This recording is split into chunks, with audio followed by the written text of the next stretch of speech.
오늘 중국 청도에서 문재인 대통령과 아베 일본 총리의 정상회담이 열렸습니다. 일본의 수출 규제 조치 관련해 입장 차이를 확인했지만 대화를 통한 문제 해결에 뜻을 모았습니다.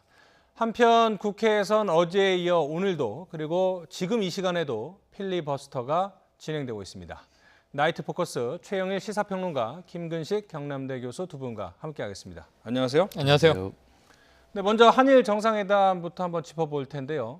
오늘 회담 어떤 성과가 있었다고 봐야 될까요? 성과라고 한다면 네. 분위기가 성과인데요. 그러니까 사실은 내용적으로는 평행선을 그었습니다. 뭐 합의된 내용은 없습니다. 청와대에서도 직접 입장차가 컸다 이렇게 확인을 했는데 다만 이제 문재인 대통령과 아베 총리 모두 한일 관계는 이웃 나라이다. 우호 협력이 매우 중요하다. 여기에는 이제 공감대를 했고요.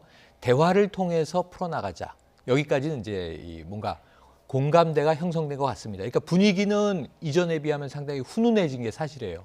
하지만 내용적으로는 양 정상이 반발짝도 물러서지 못했어요.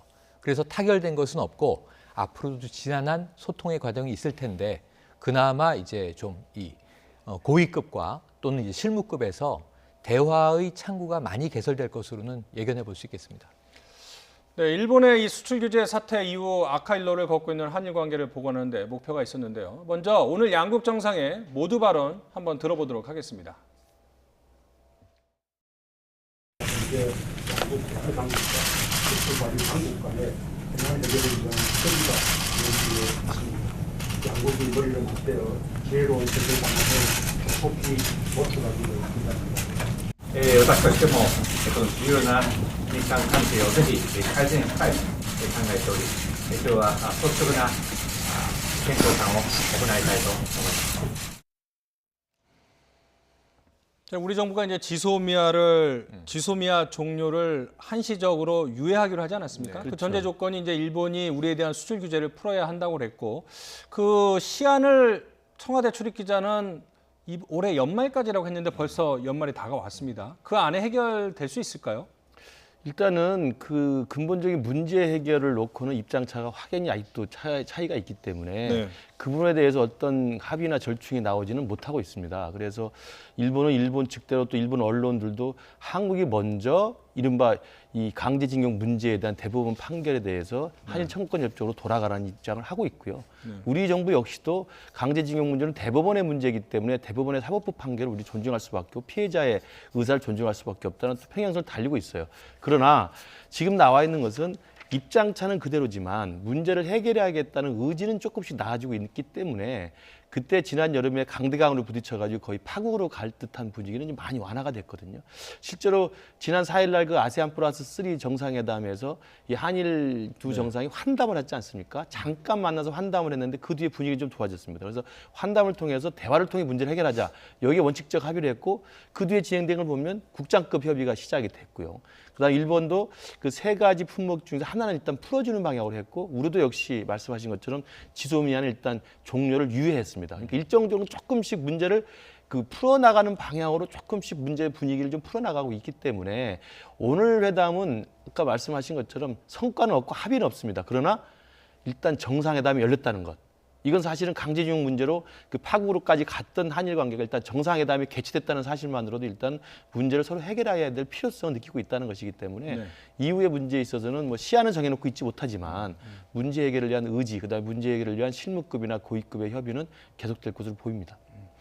그렇다면 과연 언제까지 네네. 이 지소미아 종료의 유예를 네네. 계속 유지를 해야 되는지 이 문제가 또 대두될 수 있을 거예요. 지금 오늘부터 앞으로 저는 이게 세 가지 이슈로 좀 파상공세로 한일이 서로 이 접점을 찾을 텐데요.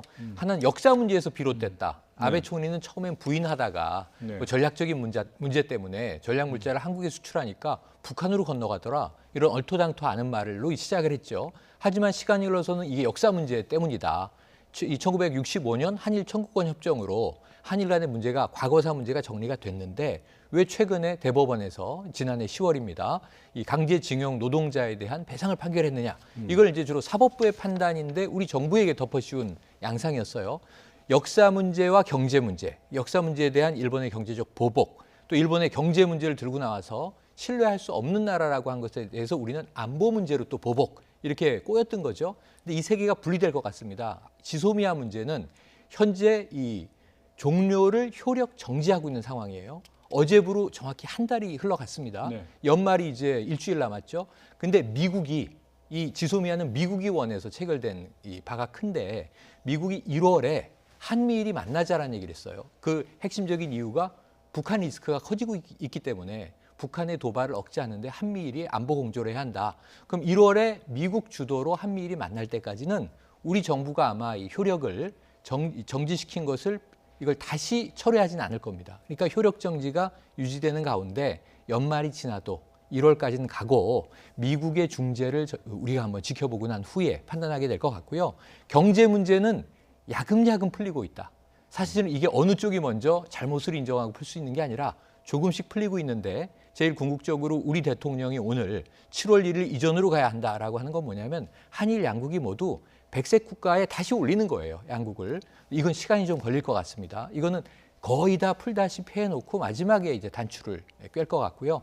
그리고 제일 큰 문제 역사 문제인데 문재인 대통령의 방안은 애초에 과거사는 과거사대로 경제협력은 협력대로 투트랙이었는데 여기에 대해서 인정은 안 하지만 아베 총리가 조금 끌려오는 느낌이에요. 분위기가. 여기에 대해서 앞으로 우리 이제 고위급 지금 이제 뭐 이 외교 장관들도 만나고 계속 경제 협력 분야에서 과장급, 국장급 접촉이 시작이 됐는데 경제 문제가 좀 완화된다면 그다음에 역사 문제의 궁극적인 해결을 마지막 3단계로 시도할 거라 저는 안보, 경제, 역사 이렇게 풀려나갈 것이다. 역사 문제는 아무래도 호흡을 길게 잡아야 할 수밖에 없겠죠. 네, 알겠습니다.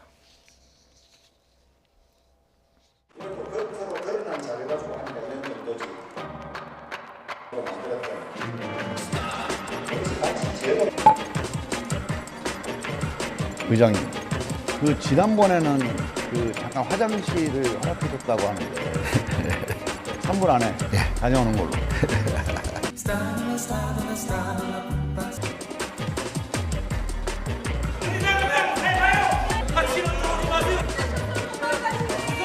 과연 대한민국 국민 중에 문희상 씨를 국회의장으로 생각하는 분이 과연 몇 명이 있을까? 정부가 어디 있냐는 거죠. 한성기 의원님, 한번 해볼까요? 해봐.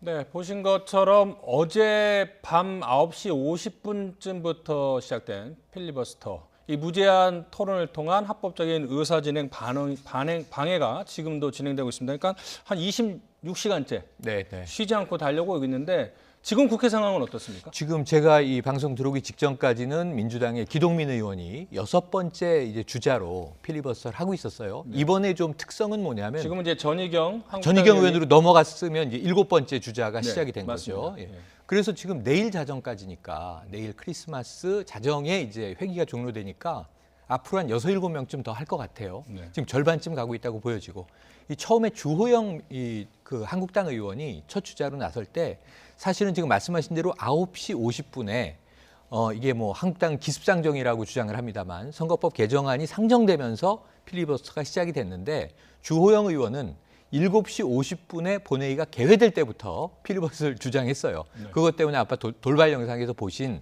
이 문희상 의장과 이주영 부의장의 격돌이 시작이 됐는데 주호영 의원은 마이크 앞에서 필리버스터를 계속 주장합니다. 첫 번째 안건은 회기의 기간을 결정하는 건이었어요. 근데 이 건은 문희상 의장은 필리버스터 대상이 아니다. 무슨 얘기냐? 우리가 필리버스터를 신청했고 회기를 정하는 것부터가 첫 번째 안건이 맞다. 이 옥신각신 하다가 사실은 회기는 일방적으로 이 문희상 의장이 25일로 정해버렸습니다. 한국당은 1월 9일까지로 주장을 한 상황이었어요. 그럼 회기는 결정이 됐고 그 다음에 이제 이 예산 부수법안 2개 처리하고 이 27번째 있던 이 선거법 개정안이 올라오자 필리버스터가 불이 붙었고요.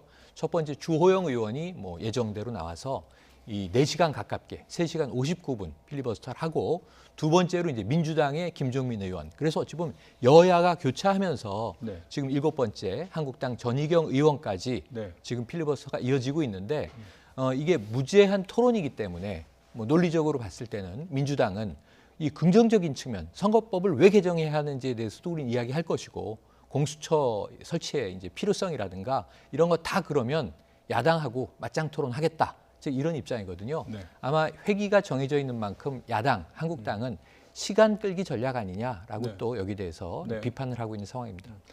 우리가 흔히 말하는 필리버스터가 제가 앞서 말씀드린 것처럼 무제한 토론을 통해서 합법적으로 의사 진행을 방해하는 행위인데요.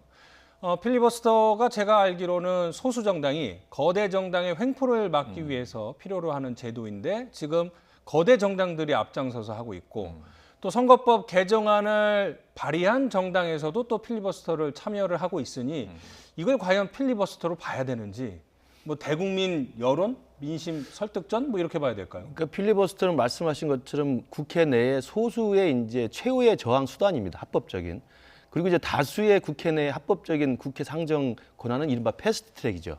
그러니까 지금 여당인 민주당은 패스트트랙에 올려 태워서 지금 다수결로 문제를 풀겠다는 것이었는데 이게 대해서 이제 한국당은 소수당이기 때문에 소수 야당으로서 필리버스터로 응수하는 건데 사실 지난 3년 전에 있었던 박근혜 정권 때 있었던 테러 방지법의 필리버스터 그때 당시 야당인 민주당이 했지 않습니까? 네. 그때는 소수 민주당이 야당이었기 때문에 수없이 많은 시간 동안 계속 반대 토론을 한 거예요. 그때는 사실 여당이었던 한국당 하지 않았습니다.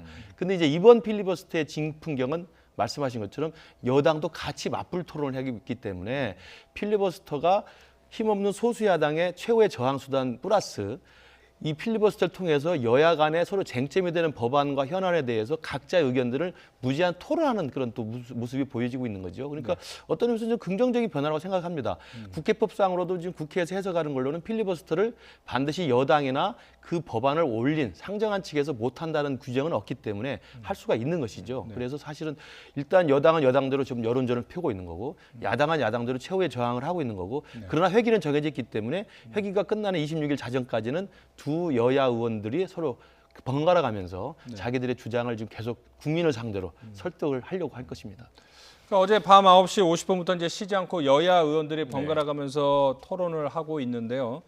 뭐 한 사람 앞에 3시간, 4시간, 5시간씩 하다 보니까 웃지 못할 풍경도 벌어지고 있다고 맞습니다. 그러더군요. 예. 아까 김종민 의원이 처음에 주호영 의원도 첫 번째 주자로는 상당히 오래 한 셈이에요. 3시간 59분, 뭐 거의 4시간. 그런데 두 번째 김종민 의원도 저도 이제 밤 늦게까지 이제 지난 새벽까지 이제 시청을 했는데 국회 TV로 생방송이 되니까요.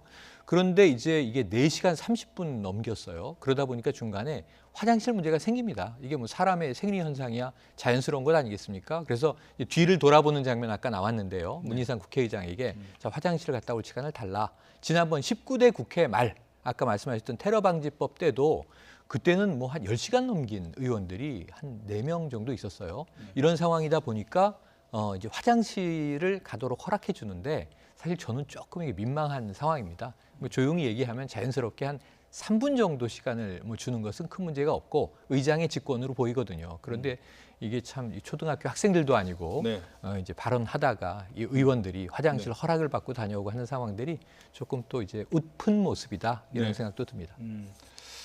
자, 그러면은 앞서 잠깐 언급을 했는데 지난번 3년 몇 개월 전에 테러 방지법 때 필리버스터와 좀 차이점, 눈에 띄는 차이점이 있습니까? 네, 아까 말씀드린 것처럼 테러 방지법 때는 그 테러 방지법을 반대했던 당시 야당 민주당 의원들만 계속해서 신청을 해서 아까 말씀하신 11시간, 12시간까지 개인 의원이 한 경우도 있습니다. 그건 사실 놀라운 시간이거든요. 당시 이종걸 의원이 12시간 넘게 해서 신기록을 세웠고요. 그다음에 은수미 의원, 정청래 의원들이 한 11시간, 10시간 가까이 있습니다.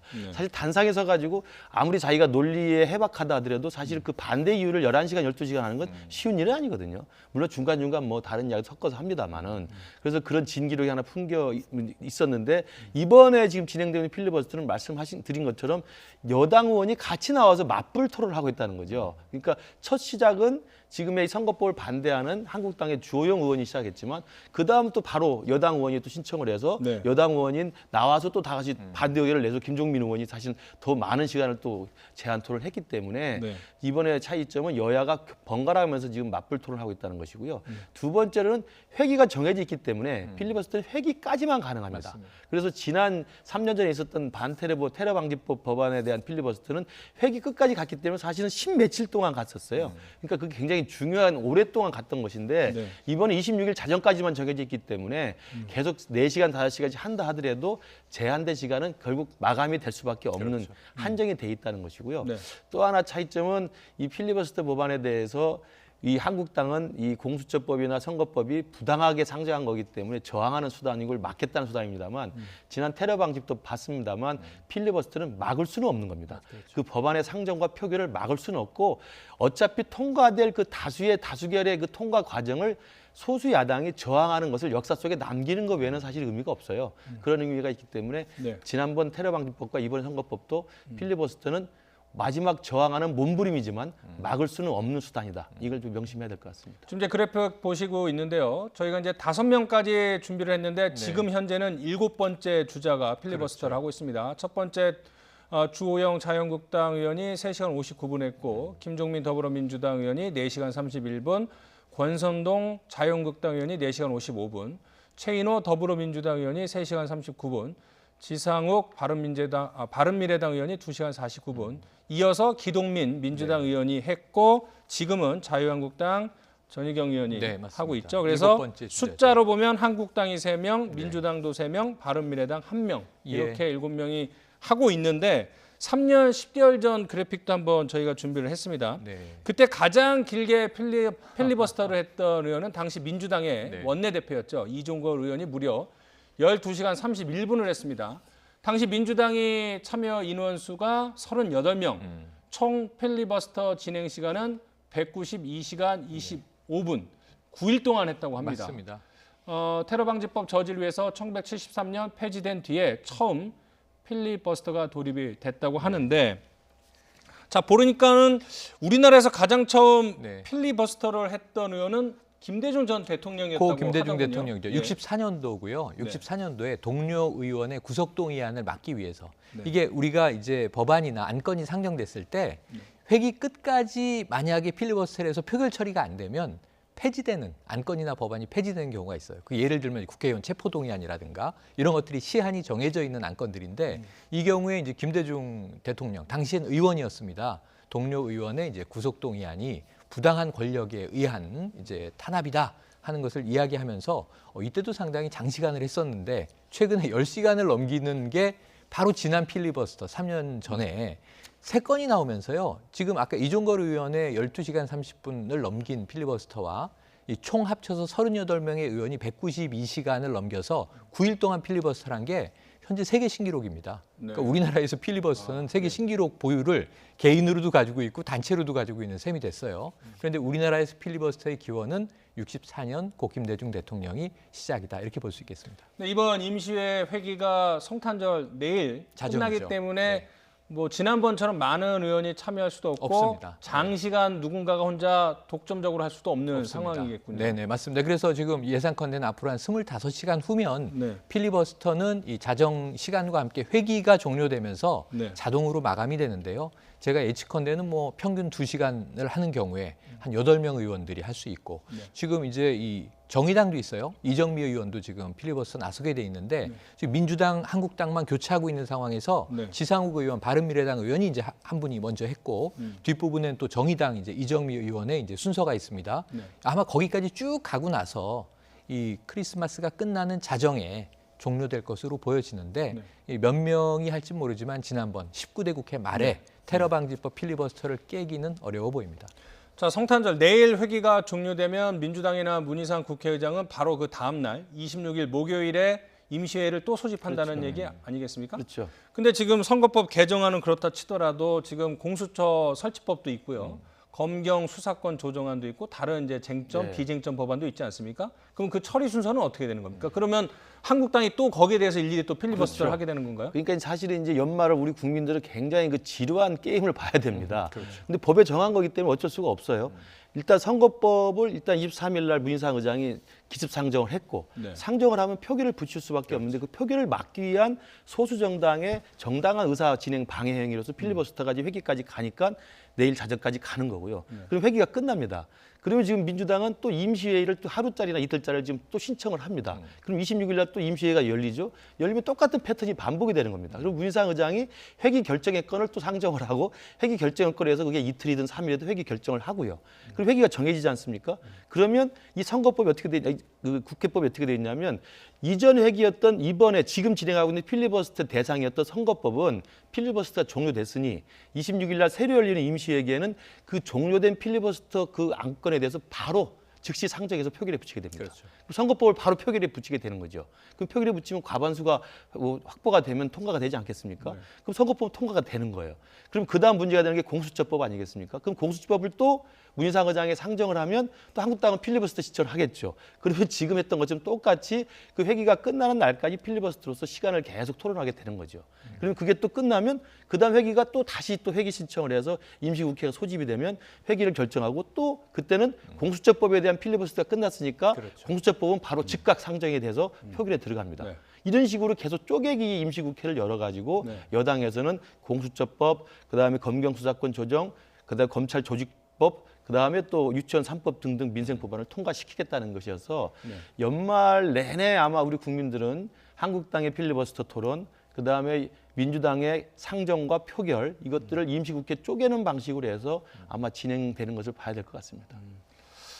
그 연말 연시에 네. 어쨌든 이 답은 정해져 있는 거 아니겠습니까? 이 맞습니다. 국회 의석 분포를 보면 맞습니다. 그럼에도 불구하고 이 건건이 자유한국당이 필리버스터를 한다는 의도, 네. 하려는 의도는 뭘까요? 네네. 일단은 뭐 크게는 지금 총선을 앞두고 제가 보기엔 정말 이것은 이 국민적 시각에서 보면 아무런 실익이 없는 것이에요. 자유한국당 입장에서 아니면 국민의 입장에서? 아니 이건 국회와 국민의 입장에서 실익이 없죠. 왜냐하면 아까 말씀하신 대로 지루한 게임은 절차가 정해져 있고 그 결과도 예측 가능해요. 아주 이변이 일어나지 않는 한 지금 사실은 순서대로 가는 거 아닙니까? 근데 우리가 살라미 전술이라고 얘기했던 이 회기 쪼개기, 회기를 뭐 사흘로 쪼개든 닷새로 쪼개든 일주일에 한 건이 처리되든 두 건이 처리되든 꾸역꾸역 나가는 거란 말이죠. 네. 그러니까 이게 어찌 보면 참 단순하고 미련한 게임이에요. 그런데 이제 국회에서 법적으로 국회법으로 정한 룰이기 때문에 이걸 하는데 자, 첫 번째 저희 우려는 뭐냐 하면 자, 이 내일 자정에 회기가 끝나고 필리버스터가 종료됐어요. 그럼 말씀하신 대로 26일에 다시 새로운 회기가 시작되고 본회의를 잡아야 됩니다. 그럼 26일 오후에 잡힐 가능성이 크지만 어제 본회의도 호락호락 열리지 않았습니다. 문희상 국회의장을 국회의장실에 봉쇄, 어제 언론 보도에는 봉쇄라는 말이 표현이 됐는데 다만 지난 4월 패스트트랙에 올릴 때처럼 물리적인 충돌은 없었지만 거의 물리적인 충돌에 준하는 본회의장 입구 로텐더홀 앞을 한국당 의원들이 막아섰고요. 그리고 국회의장도 의장실 앞을 막아섰기 때문에 뒷문으로 통해서 본회의장에 나타난 이 국회의장이 개회 선언을 하면서 이 7시에 예정됐던 본회의가 50분 늦게 열렸던 겁니다. 그리고 또 초기에 한동안 이 회기를 정하는 문제가 필리버스터 대상이냐 아니냐 주호영 의원이 단상에서 내려가지 않고 이주영 부의장은 또 이제 이 문희상 의장을 말리고 옥신각신하고 이 와중에 볼썽사나무 장면이 어제 1시간 연출이 됐어요. 구호가 문희상 사퇴, 아들 공천 이게 구호로 외쳐졌는데 달라진 게 뭐냐면 나머지 민주당과 다른 소수 야당 의원들이 예전 같으면 단상에 나와서 몸싸움이 벌어지는데 이걸 우리가 동물국회라고 했었죠. 근데 국회 선진화법 때문에 지금 패스트트랙 때 수사 대상으로 걸려 있지 않습니까? 그러다 보니까 어제 물리적 충돌이 없었어요. 그냥 그 시간을 최대한 보고 다만 문희상 의장이 좀 건강은 걱정이 됐는데 이 한국당 의원들이 항의할 때마다 지금 2차례 병원에 실려갔거든요. 올해만 해도 어제도 걱정이 됐는데 일단 진행은 됐습니다. 근데 앞으로 이런 기싸움을 회기마다 봐야 되는 겁니다. 저는 본회의 열려서 그럼 이제 자 필리버스터까지 끝났으니 지금 선거법 개정안 자동 표결하겠습니다. 그럼 한국당 의원이 그냥 앉아서 수수방관 하겠습니까? 또 옥신각신하게 되거든요. 그럼 이 어쨌든 물리적 충돌은 최대한 피하면서 세력 대결하는 모습을 앞으로 최소한 한 5차례, 6차례를 새해 초에도 봐야 됩니다. 그럼 이 총선에서 투표하는 유권자들이 국민인데 이 국민들은 20대 국회를 어떻게 바라볼 것인가. 그러니까 제가 보기엔 국회의원들이 자신들의 싸움에 몰입해서 정말 가장 중요한 심판인 국민을 방관자로 보고 있는 것 아닌가. 이 부분에 있어서는 이 아까 말씀하셨던 지루한 게임을 언제까지 봐야 되는지는 국회에 좀 머리 맞대고 합의하면 안 됩니까? 전 좀 합의하는 모습을 보여주면 되지. 저런 무슨 럭비 봅니까 우리가? 국회를 보는 거지. 국회가 이게 무슨 저 미식축구가 아니잖아요. 세력 대결하는 게. 이런 부분에 있어서는 조금 원내대표들은 왜 있냐 이거죠. 문희상 의장과 합의를 해서 좀 이 토론을 통한 새로운 돌파구를 찾아라. 이런 조언을 좀 드리고 싶습니다. 그러니까 필리버스터 국면을 보면서 한국당이 얻을 건 없어요. 아까 말씀드린 것처럼 필리버스터는 막을 수단은 아닙니다. 저항하는 수단이지. 그러니까 얻을 건 없다라는 게 현실적인 지금 결론이고요. 그렇다면 한국당은 이제 필리버스터 국면이 끝나면 그렇게 반대했던 선거법과 공수처법 등등이 이제 통과가 되는 걸 지켜볼 수밖에 없습니다. 그래서 아마 한국당 안에 자체 평가가 있어야 될 것 같고요. 또 하나는 이제 한국당이 그럼에도 불구하고 필리버스터를 지금 이렇게 패턴을 뻔히 보이는데 회기 쪼개는 데 방식에 또 대응해서 필리버스터 하는 이유는 뭐냐면 여론전이라고 생각을 합니다. 여론전은 뭐냐면 이 선거법이라는 게 결국 이제 상정이 돼 있고 내일 자정이 지나면 이제 모레 다시 임시회가 열리면 표결에 대해서 통과가 될 텐데 이 국민들 입장에서 그렇게 보는 거예요.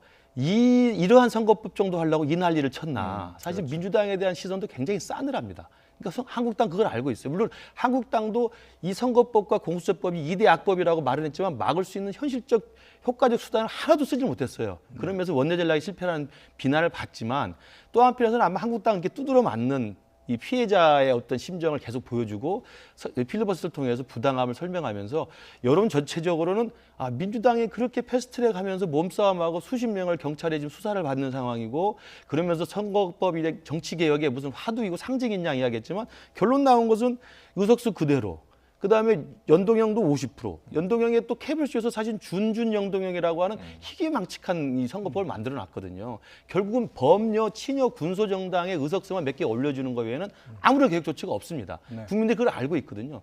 그렇기 때문에 아마 여론상으로는 한국당도 필리버스터를 통해서 이 법을 통과를 막을 수는 없지만 여론상으로는 이 정도 이거 하려고 그 난리를 쳤냐라고 하는 국민들의 따가운 시선을 민주당에 계속 대신해서 비판의 화살을 좀 던지는 것으로 보입니다. 불귀신 작전 같네요. 그렇죠. 네. 자, 그렇다면은 두 정당의 원내대표는 어떤 생각을 가지고 있을까요? 더불어민주당과 자유한국당 원내대표의 이야기를 한번 들어보도록 하겠습니다.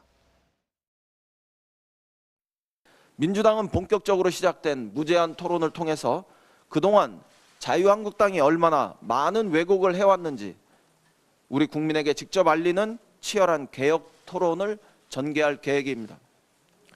지금부터 국회 본회의장을 국민에게 정치개혁, 검찰개혁의 필요성을 알리는 공론장으로 만들겠습니다.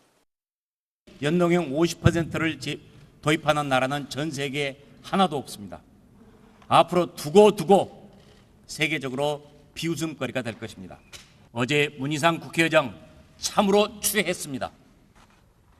의장의 권위도 위신도 팽개치고 좌파의 충견 노릇 충실하게 했습니다. 아들한테 지역구를 물려줘서 아빠 찬스, 국회의장 찬스를 편하게 쓸 수 있도록 문희상 국회의장을 더 이상 입법부 수장으로 인정할 수 없습니다. 그러니까 이제 자유한국당 발언을 보면 더불어민주당에 대한 공세 수위도 높지만은 네. 문희상 의장에 대한 공세 수위가 유독 네네. 강한 것 같아요. 왜냐하면 이게 본회의 진행되는 절차에서 의장이 총괄 진행을 하지 않습니까? 의사봉이 3번 두드려지면 모든 게 다 끝난 겁니다. 그래서 어제도 이주영 국회 부의장이 옆에서 이거 엉터리다 이러시면 안 된다 계속 뜯어 말리는데 단상에서 내려가라 이런 이제 또 굉장히 강한 지시를 해요.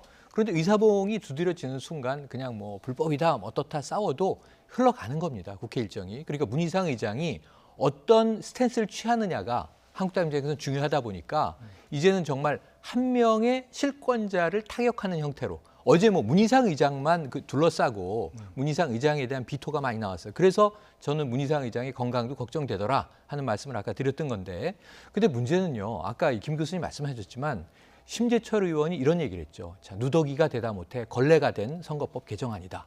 근데 문제는 자, 민주당이 이런 선거법 만들자고 그동안 그 난리를 친 거냐. 이걸 거꾸로 전 한국당에게 돌려준다면 그럼 합의해도 될 만하네. 이런 말씀을 드리고 싶어요. 왜냐하면 바뀌는 것도 별로 없네. 거의 없네. 정말 이 비례 의석 몇 개 차이가 날 정도네. 근데 문제는 더 공세적으로 이 개정된 선거법이 아직은 통과 안 됐습니다만 통과될 게 이제 거의 확실해 보이니까 그렇다면 그 선거법을 편법으로 이용하려는 아이디어는 오히려 한국당이 먼저 내면서 다른 당들에게는 손가락질을 하면서 밥그릇 싸움 하느냐 그러지만 그럼 밥그릇을 한국당은 안 챙깁니까 지금? 밥그릇 챙기려고 지금 저항하고 싸우는 거잖아요. 어찌 보면 현행 선거법이 유리하기 때문에 차라리 이 연동형이 적용된 것보다는 그걸 다 솔직하게 깨놓고 그러면 합의에 임하면 전 될 것 같거든요. 왜냐하면 지금 선거법 개정안이 한국당이 지난해 말 나경원 원내대표 시절에 손학규 대표, 이정미 대표가 단식 투쟁하니까 5당 원내대표 합의로 자 적극적으로 검토하기로 한다. 물론 이때 개정한다는 약속은 안 했어요. 검토한다 그랬죠. 적극적으로. 근데 한국당 내에서 나왔던 의견도 지금 개정선거법 내용과 크게 다르지도 않아요. 굳이 연동형을 적용한다면 조금 적용하고 현행대로 가자. 250대 50이 253대 47이 됐지 않습니까? 정의당 얘기를 들어보면 이건 정의당이 원한 게 아니지만 그래도 한국당까지 합의되는 것을 전제로 최대한 한국당이 받아들일 수 있는 선으로 조절하다 보니 이렇게 된 거다. 그럼 누더기가 된 책임은 한국당도 없는 게 아니에요. 우리는 협의에 안 들어갔으니까 우리 책임은 없다? 국회가 이렇게 파행된 거에 절반의 책임이 있습니다. 지금도 파행시키고 있는 거고요. 어떤 측면에서는. 그렇다면 이걸 왜 합의를 못하느냐. 아까 말씀하신 대로 저항하는 모습을 코스프레 해야 된단 말이에요. 총선 때까지. 우리는 이렇게 처절하게 싸웠어. 근데 그 저항한 내용이 뭐냐 이거예요. 여야 차이도 별로 없는 간극도 없는 선거법을 가지고 이렇게 격돌을 해야 되느냐. 전 공수처부터는 좀 인정이 되겠어요. 공수처는 설치해야 한다. 절대 안 된다. 이 격돌이 있으니까. 근데 선거법 때문에 이러는 것은 한국당도 좀 아니지 않는가. 그래서 좀 전향적으로 선거법엔 임하고 싸울 건 싸우고 또 이 합의할 건 합의하고 투트랙으로 가면 좋겠는데 지난번에 199개. 저도 말씀할게요. 아, 그러네요. 예. 네네. 저 좀 반론 좀 제기하겠습니다. 뭔지 연말이니까 좀 싸울 필요가 있을 것 같아요. 네. 그 한국당이 협상 안 해서 선거법 이렇게 진행이 됐고 별것도 아닌 누더기가 됐는데도 불구하고 한국당 책임이라고 말씀하시는데 바로 누더기가 될 것이 뻔한 선거법을 강행한 게 여당이죠. 그러니까 먼저 강행한 쪽이 있으니까 막는 쪽이 생기는 겁니다. 물론 이제 한국당의 이 강행에 대처하는 저항 방식이나 원내 선거 전략이 굉장히 비현실적인 건 사실이에요. 제가 몇 번 이야기했지만 협상에 참여해서 협상을 통해 가지고 오히려 한국당의 이익을 관철시키거나 범여, 친여, 군소정당의 이해관계를 좀 무력화시킬 수 있는 해법이 있을 텐데 그걸 하지 않았기 때문에 실책은 있지만 애초에 원인 제공은 무리하게 강행을 했던 여당과 범여 4+1 협의체에 있는 거죠. 왜냐하면 선거법이라는 건 가장 기본적으로 정상적으로 하려면 여야 만장일치 합의를 하는 게 기본이고요. 왜냐하면 게임이 느리고. 두 번째는 선거 막바지에 코앞에 있는 4달 전에 하는 경우는 거의 없어요. 그러니까 이런 거 하는 것 자체가 사실상 야당 입장에서 보면 민주당이 정치개혁이라는 명분과 상징만을 내세운 채로 사실상은 범여 군소정당의 의석수 몇 개 늘려지는 목적으로 사실은 반한국당 전선을 만들어 놓은 거거든요. 명백하게 4+1은 반한국당 연대전선입니다. 그 연대전선을 해야만 또 공수처법을 할 수 있는 거거든요. 오히려 선거법을 여당이 하고자 하는 공수처법에 사실은 밑밥으로 깔아준 거예요. 어떻게 보면 가장 정략적으로 접근한 겁니다. 해서는 안 될 것을. 그러니까 오히려 민주당의 저는 이 선거법 강행에 책임이 있다는 것이고 두 번째로는 선거법을 지난 연말에 5당 원내대표가 합의했던 그 방향은 옳습니다. 그러니까 비례성과 대표성을 강화해서 민심 그대로의 의석을 한다는 건 맞는 이야기예요. 왜? 사표가 너무 많이 나오니까. 근데 사표는 정당 투표율을 갖고 있는 비례대표 배분만 사표가 나오는 게 아니고 더 큰 사표는 어디서 나오냐면요. 지역구 의석에서 사표 의석이 더 많이 나옵니다. 아시지 않습니까? 그러니까 수도권이든 충청이든 영남이든 호남이든 1등 한 사람만 의석을 다 속차지하잖아요. 그러면 2등, 3등한테 표를 몰아준 그 유권자의 소중한 주권의 한 표는 다 사장되는 거거든요. 근데 지역구에 가 있는 사표에 대해서는 아무런 개혁의 조치가 없었어요. 그냥 비례대표 정당 득표율만 연동형으로 한다는 원칙만 있었거든요. 그러니까 저는 지금 선거법 강행이라는 것을 마치 정치개혁이 아주 신성불가침의 영역으로 만들어서 패스트트랙으로 밀어붙이고 이것을 4+1이라고 하는 반한국당 연대전선을 만들어서 사실은 한국당을 포위하는 것으로 하고 그리고 오히려 선거법을 빌미로 해서 공수처법을 통과시키기 위한 정치적 거래와 흥정의 대상으로 하지 않느냐. 민주당은 그런 욕을 먹을 만한 충분한 흔적이 있다고 생각합니다. 알겠습니다. 네.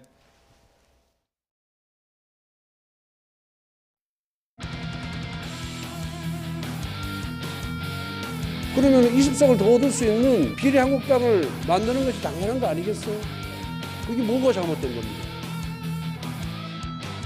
여러분들의 야합은 괜찮고 우리가 제도의 허점을 파고들어서 비례한국당을 만드는 것은 잘못된 것이다 이렇게 주장할 수 있습니까?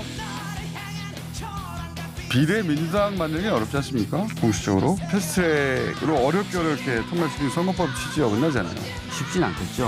하지만 당하니까. 예.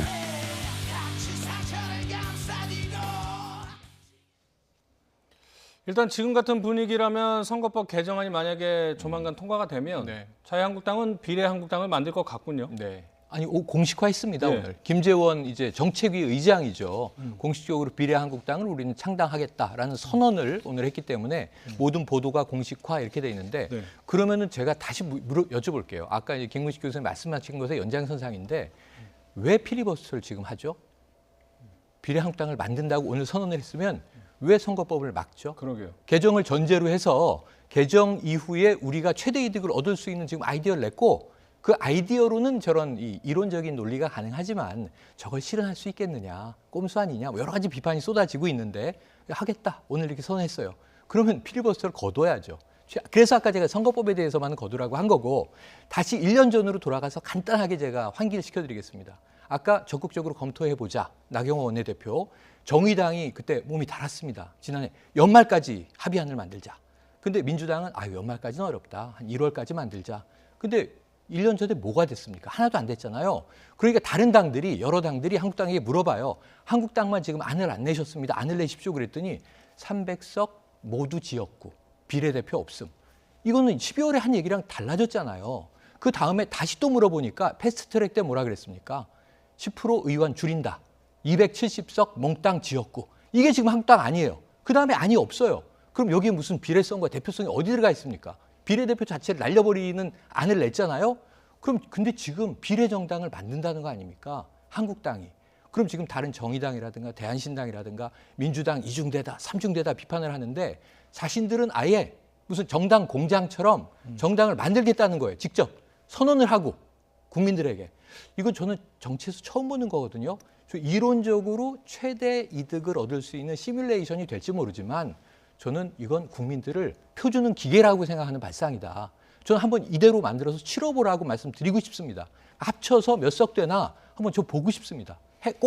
이걸 꼭 좀 한국당이 해보셨으면 좋겠습니다. 예, 한국당이 아마 할 것으로 보여요. 왜냐하면 한국당의 입장에서는 기본적으로 지금 선거법을 강행해서 패스트트랙에 올려 태우고 지금 필리버스터에도 불구하고 지금 4+1 협의체 합의한 대로 정말 누더기가 돼 있는 이건 뭐 모든 국민들이 동의할 수밖에 없는 누더기 돼 있는 그리고 친여 군소정당들의 의석수만 배불려 주는 것이기 때문에 이 부분에 대해서는 대응을 할 수밖에 없는 거죠. 통과가 돼버리면. 그러니까 통과되기 전에는 필리버스터라는 합법적인 수단을 통해서 저항의 모습을 보여주고 통과가 되면 정당이라는 것은 선거를 코앞에 두고 통과된 다음에 그 통과된 선거법에 따른 이해득실을 따져가지고 자기들이 거기에 대한 적절한 대응을 해야 되지 않겠습니까? 대응의 조치가 이제 비례정당 만드는다는 거예요. 그러니까 저는 선거법을 반대했기 때문에 반대했던 선거법이 억지로 통과가 됐으니 그 억지로 통과된 자기는 반대했던 그 선거법의 부당성을 입증하기 위해서라도 비례한국당을 만들어서 비례 의석이 그 군소정당한테 가는 걸 막겠다는 건 저는 일관된 논리라고 생각을 합니다. 이게 일관되지 않은 게 아니죠. 왜?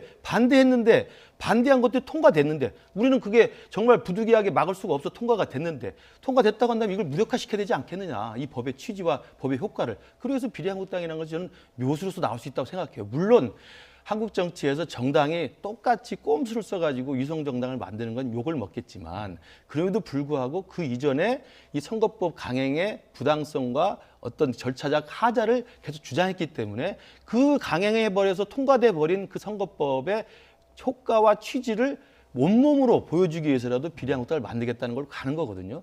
그리고 사실은 그 비례한국당을 막을 적절한 방법도 없어요. 저는 비례한국당을 만들면 사실은 정의당이든 대한신당이든 사실은 그 의석수 몇 개 늘리기 위해서 지금 민주당에게 협조했던 정당들은 그야말로 오리알이 됩니다. 저 그런 것들을 보여주기 위해서라도 한국당을 비례한국당을 만들어서 국민들에게 심판을 해주는 것도 필요하다고 생각합니다. 자, 지금 뭐 말씀하신 것처럼 자유한국당은 비례한국당 창당을 공식화했습니다. 물론 전제 조건은 선거법 개정안이 통과된다면이라는 조건이 달렸지만 뭐 시간상의 문제지 선거법 맞습니다. 개정안은 통과가 될 건데요. 이 김재원 자유한국당 정책위 의장의 기자회견 내용 일단 들어보시죠. 이 법이 통과되고 나면 곧바로 저희들은 비례대표 전담 정당을 결성할 것임을 알려드립니다. 차기 총선에서 이번에 통과를 획책하고 있는 이 비례 준준연동형 비례대표제라는 이름이 해괴한 선거법이 얼마나 반헌법적이고 반문명적인지 그것을 만천하에 공개하고자 합니다. 예, 그 YTN하고 이제 리얼미터랑 얼마 전에 정당 지지율 조사를 했었습니다. 그것을 기준으로 만약에 비례한국당이 만들어진다면 선거법이 통과됐을 경우 21대 총선에서 어떤 결과가 나올까 봤더니요. 민주당 현재 의석은 129인데요. 125석으로 4석이 줄게 되고요. 현재 113석인 한국당은 127석이 되면서 14석이나 늘어납니다. 바른미래당은 28석에서 16석 마이너스 12, 정의당은 6석에서 8석으로 2석만 늘어납니다. 그러니까는 비례한국당이 만들어지지 않는다면 지금 정당 지지율을 시뮬레이션을 돌리면 정의당은 6석에서 12석으로 2배가 늘어나야 되는데 그렇죠. 비례한국당이 창당을 하면서 최대 피해자는 어떻게 보면 정의당이 될 수 있고 최대 수혜자는 비례한국당을 만든 자유한국당이 될 수밖에 없기 때문에 그렇죠. 뭐 논란이 분명히 있겠지만 어쨌든 자유한국당이 선거의 승리를 위해서 비례한국당을 창당을 한다면 일단 가장 급한 거는 민주당 또는 정의당일 수밖에 없을 것 같아요. 그러면서 오늘 이제 비례민주당 만들어야 되는 거 아니냐. 민주당 일각에서도 좀 술렁술렁하는 분위기가 또 언론에 감지되기도 했어요. 보고서도 있다고 그러더라고요. 네, 보고서도 있다는 이야기가 나왔고 문자 메시지가 공개됐고 그런데 네. 저는 이 시뮬레이션 표를 보면서 조금 답답한 대목이 있어요. 자, 정치에서 지금 우리가 이야기한 것이 정치 공학적인 측면의 분석을 하고 있는 건데 하나, 누가 어떤 정당이 어떻게 이제 이 선거법을 활용해서 이 최대 이익을 얻기 위한 노력을 경주할 것이냐. 두 번째, 어떻게 할 것이냐. 위성정당을 만든다. 혹은 이제 연동형을 어떻게 활용한다. 이 군소정당에게 어느 정도의 이익이 간다. 큰 정당은 손해를 본다. 지금 이런 득실을 따지고 있지 않습니까? 근데 유권자가 항상 묻는 게 있어요. 왜라는 게 있어요. 왜? 지금 여러분은 왜 정치를 하십니까? 여러분의 자신의 이익을 위해서 정치를 하십니까? 정말 국민의 이익을 위해서 정치를 하십니까? 근데 제가 이 아까 그림의 표에 대응해서 여쭤보면 자, 그럼 지난 19대 총선으로 돌아가 보자고요. 2016년. 그때 민주당도 많이 얻었어요. 의외로. 그때 이제 새누리당이 많이 얻을 줄 알았는데 민주당이 조금 앞섰어요. 한두 석 차이로 뭐 박빙이었습니다. 그런데 둘 다 많이 가져갔죠. 지금 이제 민주당이 129석이죠. 현재 이 한국당은 줄줄이 표를 잃어서 108석입니다. 현재. 격차가 많이 나게 돼버렸어요. 11석이 차이가 나요. 그럼 120석일 때 한국당 뭐 했습니까?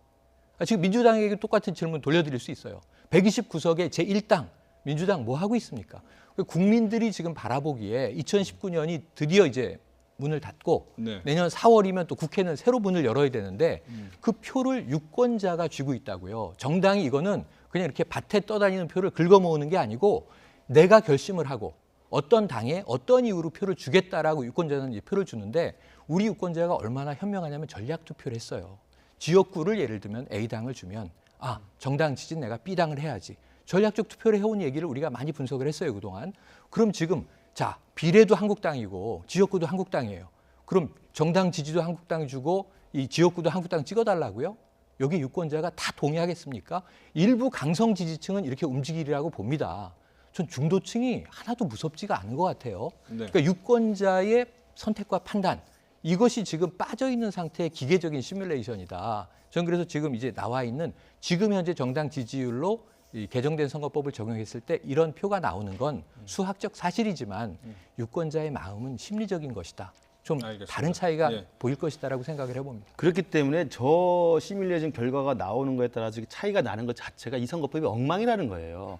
선거법은 첫 번째 말씀하신 그 유권자의 소중한 한 표, 지금 강조하셨잖아요. 그러면 소중한 유권자의 한 표가 자기가 표를 찍으면 어떤 결과가 나오는지 예상을 하고 찍을 수 있어야 됩니다. 그런데 지금 말씀하신 이 통과 예정인 이 선거법에 따르면 비례한국당을 만들어버리면 연동형 케이블 수용 30석 중에 대다수가 비례한국당으로 갑니다. 근데 안 만들면 정의당으로 갑니다.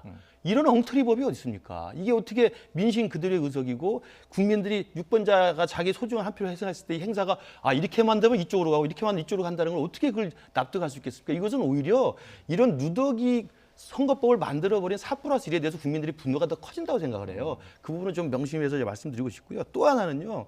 세상에 말이 안 되는 게 엿장수 마음대로 하는 것이라는 게 지금 기본적으로 가장 큰 문제점이고 두 번째로는 지역구 의석에서 한 명도 되지 않거나 한두 개 되는 사람들이 비례대표 의석에서 정당 득표를 5% 받았다고 그래서 5% 정도 받았으니까 열 몇 석을 받는다는 것 자체가 이게 표의 등가성에서 문제가 있는 겁니다. 그렇지 않습니까?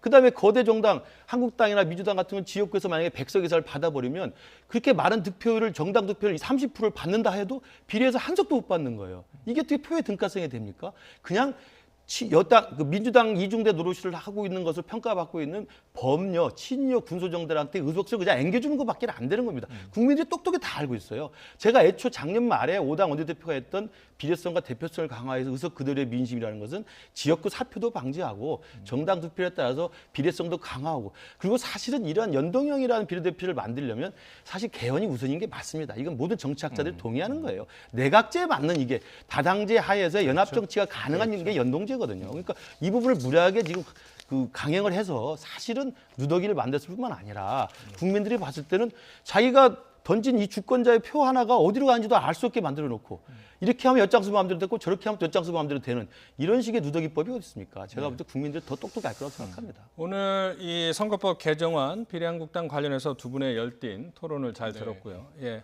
어쨌든 오늘 성탄절 전야니까 손잡고 이렇게 훈훈하게 예, 퇴근하시길 바라겠습니다. 알겠습니다. 오늘 라이트 포커스 최영일 시사평론가, 김근식 경남대 교수 두 분과 함께했습니다. 말씀 고맙습니다. 고맙습니다.